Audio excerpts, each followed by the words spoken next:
Rek Remang Blangbuging ditertibkan Satpol PP.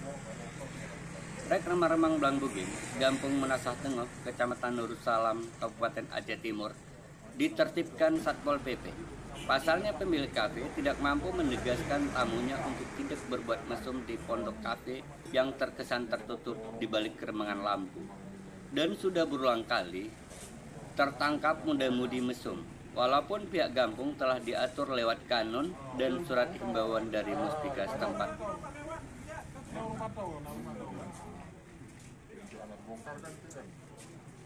Kemarin Rabu, 28 September 2022, puluhan anggota Satuan Polisi Pamong Praja dan Polisi Wahdatul Hibah, Satpol PP dan WH, didukung oleh anggota Polsek dan Koramil Kecamatan Nursalam bergerak ke lokasi kafe yang diduga sering terjadi pelanggaran kanun syariat Islam. Hal ini sesuai dengan laporan warga ke petugas Pol PP dan WH Aceh Timur.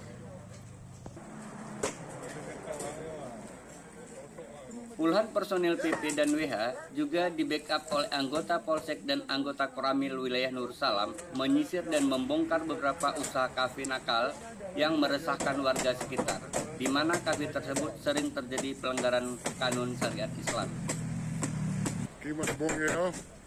Kasat Pol PP dan WH Aceh Timur di Amran SIMN menegaskan, semua lapisan masyarakat diharapkan kepada pelaku usaha kafe dalam wilayah Aceh Timur agar tetap menjaga norma-norma agama yang berlaku di Aceh, yang telah ditetapkan dalam Kanun Aceh nomor 6 tahun 2014 tentang hukum jinayah. Kemudian Kanun Aceh nomor 11 tahun 2022 tentang pelaksanaan ibadah, akidah, dan syiar Islam. Serta Kanun Aceh Timur nomor 1 tahun 2020 tentang Trimbun dan Trimtipmas. Dari Aceh Timur, Jofri Jainuddin melaporkan.